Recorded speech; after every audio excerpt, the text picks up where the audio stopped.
Hello everyone, I am doctor Shalini and you are watching my class Indian constitution. और आज के इस session में हम लोग बात करने वाले हैं सोर्सेज ऑफ इंडियन कॉन्स्टिट्यूशन की। तो जब इंडिया का कॉन्स्टिट्यूशन बन रहा था, जब संविधान सभा की बैठकें चल रही थी, तो उस वक्त ये डिसाइड किया गया कि कुछ ऐसे सोर्सेज जो हमारे इंडिया के लिए सुइटेबल हों, उनको हम अपने कॉन्स्टिट्यूशन में जगह देंगे।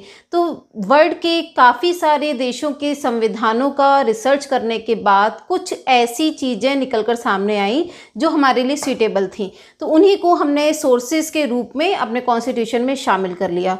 सबसे पहले जब बात होती है कि 1935 का जो एक्ट था वो सबसे बड़ा पार्ट रहा है इंडिया के कॉन्स्टिट्यूशन में। लगभग 75% जो है इंडिया कॉन्स्टिट्यूशन वो 1935 के एक्ट से ही लिया गया है। काफ़ी सारी चीज़ें हैं, जैसे एडमिनिस्ट्रेशन है और ऑफिस ऑफ गवर्नर है, काफ़ी चीज़ें हैं जो हमने 35 के एक्ट से ली हैं। इसके बाद बाकी जो अदर देश थे उनसे भी हमने कुछ ना कुछ चीज़ें ली हैं, तो आज हम उन्हीं के बारे में डिस्कस करेंगे। तो स्टार्ट करते हैं हम। ओके, सबसे पहले हम बात करते हैं गवर्नमेंट ऑफ इंडिया एक्ट 1935 के बारे में। तो इससे हमने लगभग 75% जो चीज़ें हैं वो ली हैं। संघात्मक तंत्रीय व्यवस्था है, न्यायपालिका की शक्ति है, public service commission, office of governor, judiciary की जो स्ट्रक्चर है पहले ही बन गया था, जो 1935 के एक्ट के तहत 1937 में जो एक संघीय न्यायालय हमारे देश में बना था वहीं से नींव पड़ चुकी थी। इसके बाद जो प्रिवी काउंसिल के तहत वो काम करता था, उसके बाद 1950 में हमारा जो देश का सर्वोच्च न्यायालय है वो अस्तित्व में आ चुका था। तो जुडिशरी की बात हो गई। इसके बाद है एडमिनिस्ट्रेटिव डिटेल्स, यानी कि जिस तरह का प्रशासनिक ढांचा था, स्ट्रक्चर था जो 1935 के एक्ट के तहत बनाया गया था, उसी को हमने फॉलो किया और उसे अपने जो कॉन्स्टिट्यूशन में बोरो कर लिया। तो ये 1935 के एक्ट की बात हो गई। Next, constitution of the United states, most important. किसी भी अगर कॉन्स्टिट्यूशन की बात करते हैं तो वहाँ प्रियम्बल सबसे इम्पॉर्टेंट होती है, और जो प्रियम्बल है वो हमने यूएसए से लिए, यानी कि अमेरिका से ली है। लेकिन यहाँ पर बात ध्यान देने वाली ये है कि प्रस्तावना यानी प्रियम्बल तो हमने अमेरिका से ले ली, लेकिन इसकी जो लैंग्वेज है वो हमने अमेरिका से नहीं ली है। अमेरिका से हमने सिर्फ हम भारत के लोग, यहाँ जो हम भारत के लोग हैं वहाँ प्रस्तावना में हम अमेरिका के लोग, संयुक्त राज्य अमेरिका के लोग, इस तरह से वर्णित है। तो यहाँ बस ये शब्द हमने अमेरिका से लिया है, बाकी प्रस्तावना ली है। लेकिन जो बाकी की पूरी प्रस्तावना की भाषा है वो हमने ऑस्ट्रेलिया के संविधान से ली है। तो यहाँ थोड़ा डिफरेंस है। इसके बाद बात करते हैं फंडामेंटल राइट्स की, जो बहुत ही इम्पॉर्टेंट हैं किसी भी कॉन्स्टिट्यूशन में, जिसे अमेरिका ने भी अपने कॉन्स्टिट्यूशन में जगह दी। और पहले 10 जो अमेंडमेंट किए गए अमेरिका के संविधान में after the commencement of the constitution, तो वहाँ जो 10 अमेंडमेंट किए गए वो फंडामेंटल राइट्स को ही बताते हैं। इसी तरह से हमने उसको वहाँ से बोरो किया और अपने देश के संविधान में पार्ट 3 12 से 35 आर्टिकल वो बोरो किया है। Then the federal structure of government, तो फेडरल स्ट्रक्चर जो है वो हमने अमेरिका से लिया है। अमेरिका में क्या होता है कि जो यूनियन है, सेंट्रल गवर्नमेंट है, वो अलग है और जो स्टेट्स हैं वो अलग हैं। बात ये हो सकती है कि दोनों में काफ़ी डिफरेंसेस हैं, इंडिया के कॉन्स्टिट्यूशन में, अमेरिका के कॉन्स्टिट्यूशन में, लेकिन यहाँ जो फेडरल स्ट्रक्चर ऑफ गवर्नमेंट है वो हमने अमेरिका से ही लिया है। इलेक्टोरल कॉलेज है, यानी कि जो राष्ट्रपति हैं उनको अगर चुना जाता है तो उन पर वो जो प्रक्रिया है वो हमने अमेरिका से ली है। इंडिपेंडेंस ऑफ द जुडिशरी स्वतंत्र होगी, तो अमेरिका में जो जुडिशरी है वो काफ़ी हद तक स्वतंत्र है। इसका रीज़न ये है कि अमेरिका का कॉन्स्टिट्यूशन बहुत छोटा है, उसमें सारी चीज़ों को जगह नहीं दी गई है। टाइम टू टाइम अगर किसी चीज़ को क्लैरिफाई करने की ज़रूरत पड़ती है तो वहाँ जुडिशरी का रोल बहुत इम्पॉर्टेंट हो जाता है। इसके साथ ही जो जुडिशियल रिव्यू है वो भी हमने अमेरिका से लिया है। इसका रीज़न ये है कि जुडिशियल रिव्यू वहाँ बहुत काफ़ी हद तक किया जाता है, क्योंकि अमेरिका का कॉन्स्टिट्यूशन बहुत छोटा है, चीज़ों को डिस्क्राइब करने की ज़रूरत पड़ती है जो कि जुडिशियल रिव्यू किया जाता है, जिसकी वजह से और जुडिशरी वहाँ इम्पॉर्टेंट हो जाती है। जुडिशरी फ्री है वहाँ। भारत के संविधान में भारत का संविधान पहली बात तो विश्व का सबसे बड़ा संविधान है। सारी चीज़ें यहाँ क्लियर कर दी गई हैं, फिर चाहे वो सेंट्रल यूनियन लेवल पर हो, फिर चाहे वो स्टेट लेवल पर हो, या फिर वो लोकल सेल्फ गवर्नमेंट के लेवल पर हो, सब कुछ क्लैरिफाई है।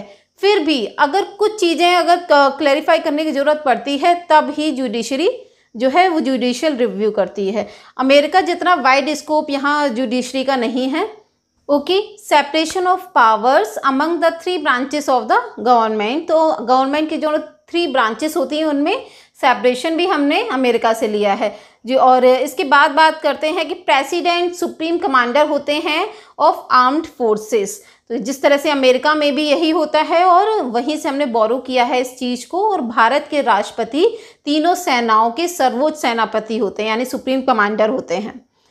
Than equal protection under law, कानून के समझ जो सभी व्यक्ति समान होंगे, ये जो प्रक्रिया है ये हमने अमेरिका के संविधान से ली है। तो आगे बढ़ते हैं। Okay, British constitution. ब्रिटिशर्स ने हमारे ऊपर सालों तक राज किया, तो वो जो प्रशासनिक व्यवस्था थी, एडमिनिस्ट्रेशन था और बाकी सारी जितनी भी चीज़ें थी जो हमें 1935 के एक्ट के तहत मिली, वो भी सभी ब्रिटिशर्स की ही देन है। तो यहाँ हम बात करते हैं कि संसदीय शासन प्रणाली, द मोस्ट इम्पॉर्टेंट थिंग, संसदीय शासन प्रणाली की जिसको कहते हैं mother of the parliamentary system, ये ब्रिटेन के लिए ही कहा जाता है। तो ब्रिटेन से हमने इस सिस्टम को बोरो किया है। तो संसदीय शासन प्रणाली है हमारे देश में, यानी कि संसद में जो बहुमत प्राप्त दल का नेता होगा वही हमारे देश का प्रधानमंत्री होता है और वही शासन चलाता है। तो यहाँ पर संसदीय शासन प्रणाली हो गई। एकल नागरिकता ली, यानी सिंगल सिटीजनशिप हमने ली है ब्रिटेन से। ब्रिटेन में भी पूरे देश में अगर कोई भी व्यक्ति है वो पूरे ब्रिटेन का नागरिक माना जाता है, उसको एक ही सिटीजनशिप मिली होती है। इसी तरह से हमने ये जो पद्धति है ये हमने ब्रिटेन से ली है कि भारत में चाहे कोई व्यक्ति किसी भी स्टेट का रहने वाला हो, लेकिन उसी जो सिटीजनशिप है वो भारत के नागरिक की ही मिलेगी, यानी सिंगल सिटीजनशिप होगी। विधि निर्माण प्रक्रिया, किस तरह से हमें लॉ मेकिंग करनी है, ये भी हमने ब्रिटेन से लिया है। विधि का शासन होगा। इसके बाद मंत्रिमंडल प्रणाली, जो कैबिनेट सिस्टम है ये भी हमने ब्रिटेन से लिया है। परमाधिकार लेख, ये भी ब्रिटेन से लिया है। संसदीय विशेषाधिकार, संसद में क्या क्या विशेषाधिकार हो सकते हैं, ये भी ब्रिटेन से लिया है। द्विसदनीय प्रणाली व्यवस्था, यानी कि जो 2 हाउसेस वाला जो सिस्टम है ये भी हमने ब्रिटेन से लिया है, यानी कि एक जो है हमारे यहाँ लोकसभा है, दूसरा है राज्यसभा। तो ये सिस्टम जो है 2 हाउसेस का संसद में, ये हमने ब्रिटेन से लिया है। चुनाव में सर्वाधिक मत के आधार पर जीत की प्रक्रिया, ये बात भी हमने ब्रिटेन से ली है। So now come to the next slide, constitution of Soviet Union यानी यूएसएसआर। तो यहाँ से हमने सबसे इम्पॉर्टेंट जो चीज़ है वो ये थी कि प्रस्तावना में, यानी हमारी प्रियम्बल में सामाजिक, आर्थिक और राजनीतिक न्याय के आदर्श की बात होती है, ये हमने सोवियत संघ के कॉन्स्टिट्यूशन से लिया है। दूसरा जो मूल कर्तव्य यानी फंडामेंटल ड्यूटीज़ को जो हमने अपने कॉन्स्टिट्यूशन में शामिल किया, ठीक है, 42nd अमेंडमेंट 1976 के तहत, तो ये भी हमने सोवियत संघ के कॉन्स्टिट्यूशन से लिया है और आर्टिकल 51A में इसको शामिल किया गया है। ठीक है, इसके साथ ही constitutionally mandated planning commission to oversee the development of the economy, ये भी हमने सोवियत संघ से लिया है। So next, Australian constitution. Australia से क्या लिया है, तो पहले हम लोगों ने डिस्कस किया कि प्रस्तावना जो है वो हमने अमेरिका के कॉन्स्टिट्यूशन से ली है, लेकिन इसकी जो लैंग्वेज है वो हमने ऑस्ट्रेलिया के कॉन्स्टिट्यूशन से ली है। ठीक है, इसके बाद जो 7वीं अनुसूची में समवर्ती सूची जो है वो भी हमने ऑस्ट्रेलिया के कॉन्स्टिट्यूशन से ही उसको लिया है, यानी कि जो कॉन्करेंट लिस्ट है वो यहाँ से ली है हमने। इसके बाद सेंटर और स्टेट गवर्नमेंट के बीच में जो रिलेशंस होंगे और सेपरेशन ऑफ पावर है, ये भी हमने ऑस्ट्रेलिया के कॉन्स्टिट्यूशन से लिया है। Then freedom of trade and commerce within the country and between the states. अगर व्यापार और वाणिज्य इस तरह की और समागम की जो स्वतंत्रता है, ये सारी चीज़ें भी हमने ऑस्ट्रेलिया कॉन्स्टिट्यूशन से ली हैं। इसके बाद जो संयुक्त बैठक होती है यानी जॉइंट सेशन होता है संसद का, इसको भी हमने यहीं से लिया है। तो ऑस्ट्रेलिया का कॉन्स्टिट्यूशन भी आई थिंक कंप्लीट हो गया। सो नेक्स्ट स्लाइड पर आते हैं। आयरिश कॉन्स्टिट्यूशन यानी आयरलैंड का संविधान। तो आयरलैंड के संविधान से हमने सबसे इम्पॉर्टेंट जो चीज़ है वो है डायरेक्टिव प्रिंसिपल्स यानी DPSP, इनको लिया है। इसके बाद राष्ट्रपति के निर्वाचक मंडल की जो व्यवस्था है यानी method of election of president, ये हमने आयरलैंड के संविधान से लिया है। और निर्वाचन की जो पद्धति है ये। इसके बाद राष्ट्रपति द्वारा राज्यसभा में जो साहित्य, कला, विज्ञान और समाज सेवा, इन 4 क्षेत्रों से जो व्यक्ति मनोनीत किए जाते हैं यानी कि नॉमिनेट किए जाते हैं, ये प्रोसीजर भी हमने आयरलैंड के संविधान से ही लिया है। इसके बाद राज्यसभा में सदस्यों का जो नामांकन होगा, nomination of members to Rajya Sabha, तो ये जो नॉमिनेशन है ये भी हमने आयरलैंड के कॉन्स्टिट्यूशन से ही लिया है। Okay, next Canadian constitution. Canada के कॉन्स्टिट्यूशन से सबसे इम्पॉर्टेंट जो चीज़ है वो है वहाँ की संघीय व्यवस्था, उसको हमने वहाँ से बोरो किया है।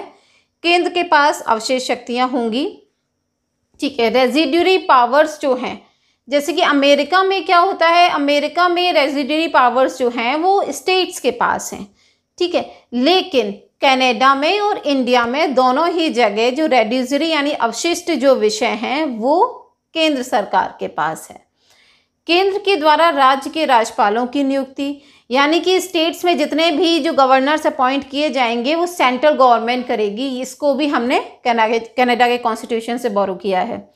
देन संघ और राज्यों के बीच में शक्तियों का वितरण किस तरह से होगा, और उच्च न्यायालय यानी कि जो सुप्रीम कोर्ट है उसका सजेशन देने का एडवाइजरी जो पावर्स हैं उनको भी हमने कनाडा के कॉन्स्टिट्यूशन से ही लिया है।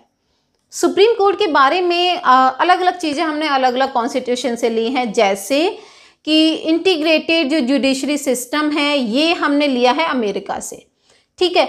इसके बाद जो जुडिशरी का जो व्यवस्था है वो हमने ली है यानी कि स्ट्रक्चर है, ढांचा है, ठीक है, वो हमने लिया है ब्रिटेन से यानी कि 1935 के एक्ट के तहत।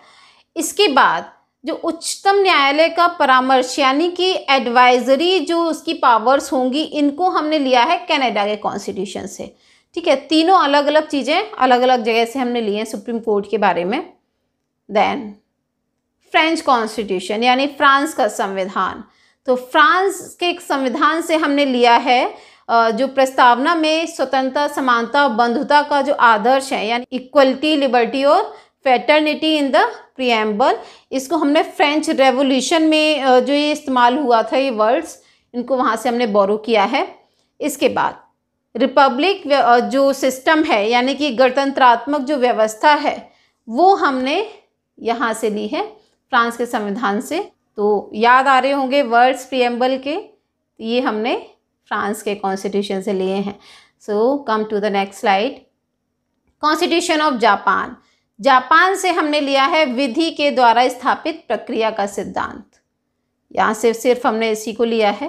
Then so come to the next slide. Constitution of Germany यानी जर्मनी का कॉन्स्टिट्यूशन, यहाँ से हमने इमरजेंसी पावर्स को लिया है और इमरजेंसी के टाइम पर जो राष्ट्रपति हैं वो जो मौलिक अधिकार हैं, फंडामेंटल राइट्स हैं, इनको स्थगित कर सकते हैं। तो ये जो पावर्स हैं ये हमने जर्मनी के वाइमर कॉन्स्टिट्यूशन से ली हैं। नेक्स्ट दक्षिण अफ्रीका का संविधान यानी कि साउथ अफ्रीका, और यहाँ से हमने जो कॉन्स्टिट्यूशनल अमेंडमेंट का जो प्रोसेस है उसको यहाँ से लिया है। इसके साथ ही राज्यसभा के सदस्यों का निर्वाचन किस तरह से होगा, इस चीज़ को भी हमने साउथ अफ्रीका के कॉन्स्टिट्यूशन से लिया। तो आई होप सो आपको आज का वीडियो पसंद आया होगा। So if you like it, so like and subscribe and keep watching my videos. Thank you so much. Bye bye.